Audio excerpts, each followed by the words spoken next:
Assalamualaikum. Good day, audience.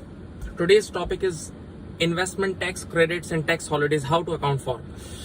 देखिए, सबसे पहले जब इंसान ये सुनता है कि गवर्नमेंट हमें टैक्स की छूट दे रही है तो एक चीज जहन में आती है कि गवर्नमेंट की तरफ से कुछ मदद मिल रही है, तो IS-20 गवर्नमेंट ग्रांट हल्का सा जहन पे हिट होता है। दूसरी तरफ इसके अंदर टैक्स का नाम लिखा हुआ है तो IS-12 भी जहन पे हिट हो रहा है। तो अब तालिब इल्म ये सोचता है कि सर मैं यहाँ कौन सा स्टैंडर्ड अप्लाई करूं, तो आइए स्टैंडर्ड की बुक खोलते हैं। तो अगर IS-20 खोलें तो वो साफ साफ उसके पैराग्राफ 2 में लिखा हुआ है कि हम इस टैक्स क्रेडिट्स में IS-20 डील ही नहीं करता। तो यहाँ से तो IS-20 की छुट्टी हो गई।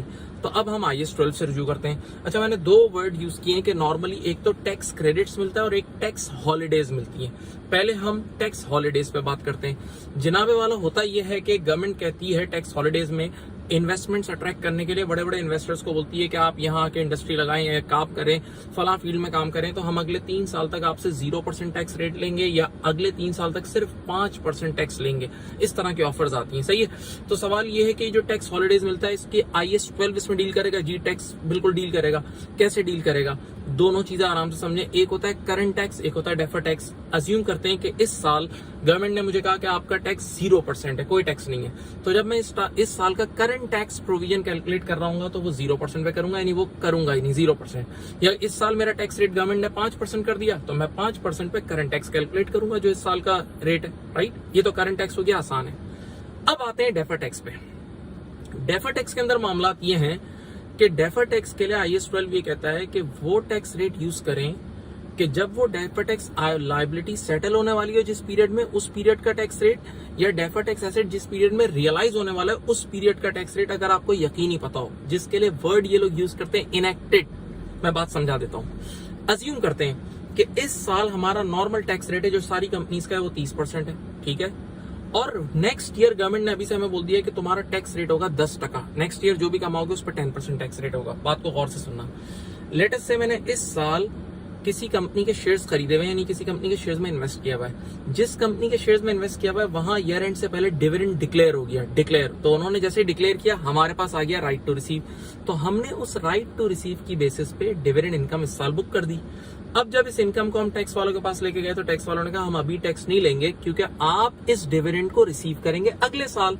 और उनकी पॉलिसी ये थी टैक्स वालों की कि dividend income is taxed on receipt basis. तो अब जरा गौर से सोचें, ये डिविडेंड इनकम टैक्स वालों की नजर में अगले साल टैक्सेबल है ना, और अगले साल का टैक्स रेट क्या होगा? पहले से अनाउंस है 10%।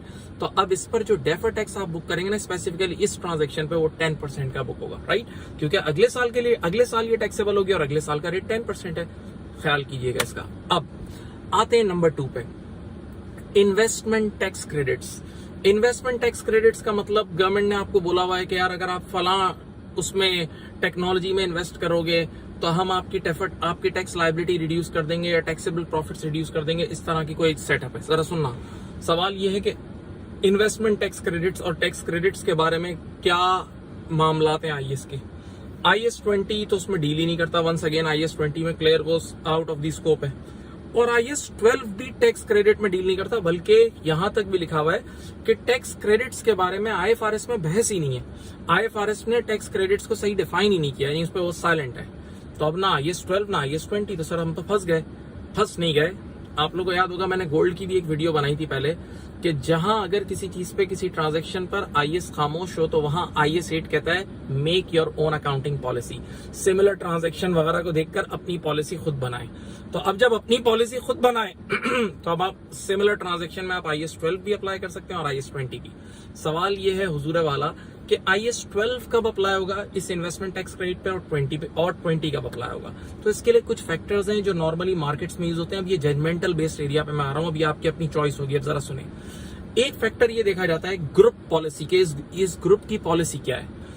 इसको यूं समझें कि अगर आपकी कंपनी यहाँ, आप जिस कंपनी में यहाँ जॉब कर रहे हैं उस कंपनी के वर्ल्ड वाइड सेटअप्स हैं, पेरेंट वगैरह कंपनी और ग्रुप वर्ल्ड वाइड काम कर रहा है, तो आप अपनी ग्रुप की बुक्स खोलना कि ग्रुप अकाउंटिंग इसकी कैसे हो रही है। जैसे फॉर एग्जांपल अक्सर ऐसा होता है कि एक बंदा शेल पाकिस्तान में काम कर रहा है, तो मैंने खुद ये पर्सनली उन अकाउंटेंट से मिला हूं, तो वो लोग कहते हैं कि यार एक ट्रांजेक्शन आ गई ना तो फौरन से चेक करते हैं यार शेल नीदरलैंड में और हमारी शेल इंटरनेशनल में उसकी ट्रांजेक्शन कैसे हो रही है। तो ग्रुप पॉलिसी को बहुत देखा जाता है और इससे कंसोलिडेशन भी आसान हो जाती है।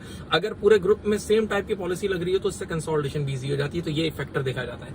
Number 2, local legislation. भाई लोकल लॉ क्या कहता है, और आप सब हम सब जानते हैं कि लोकल लॉ अगर किसी चीज पे आ जाए तो लोकल लॉ प्रिवेल करता है, तो उसको भी देख लीजिएगा। नंबर 3, ये देखना कि वो इन्वेस्टमेंट टैक्स क्रेडिट, तवज्जो, कैश की फॉर्म में मिलने का है या सख्ती से ये लिखा हुआ है कि बस टैक्स की लायबिलिटी को रिड्यूस करेगा। अगर वो इन्वेस्टमेंट टैक्स क्रेडिट कैश की फॉर्म में मिलने का है तो IAS 20 की तरफ रुझान बढ़ रहा है, IAS 20 की तरफ गिराओ। और अगर वो इन्वेस्टमेंट टैक्स क्रेडिट सिर्फ टैक्स लायबिलिटी की फॉर्म में मिलने का है तो ऐसी सूरत हाल में फिर IAS 12 की तरफ रुझान ज्यादा है। इसके अलावा एक और पॉइंट भी है, उसकी कंडीशंस देखनी होंगी। अगर वो जो टैक्स क्रेडिट्स मिलने के उसके अंदर फ्यूअर, बहुत कम कंडीशंस अटैच हैं तो IAS 12 की तरफ रुझान है, और अगर बहुत ज्यादा कंडीशंस अटैच हैं तो अब IAS 20 की तरफ रुझान है, क्योंकि नॉर्मली आप लोगों ने भी पढ़ा हुआ है कि कई अक्सर और बेशतर ग्रांट्स कंडीशनल होती हैं। हाँ, एक और पॉइंट है, तवज्जो फरमाइएगा, एंड करता हूं, वो ये है कि आपने ये देखना है कि जो उस ग्रांट के अंदर कंडीशंस अटैच है ना, वो कंडीशंस किस चीज से रिलेटेड है। अगर वो कंडीशंस टैक्स से रिलेटेड ज्यादा है तो IAS 12 की तरफ रुझान ज्यादा है, और अगर वो कंडीशंस टैक्स की तरफ ज्यादा नहीं जा रही तो अब यहाँ IAS 20 की तरफ रुझान ज्यादा है, राइट। तो इन सारे फैक्टर्स को देखकर अकाउंटेंट डिसाइड कर लेता है कि हम कौन सा IAS अप्लाई करेंगे इस पे। उम्मीद है आप बात समझ गए होंगे। अपना बहुत ख्याल रखिएगा। Thank you.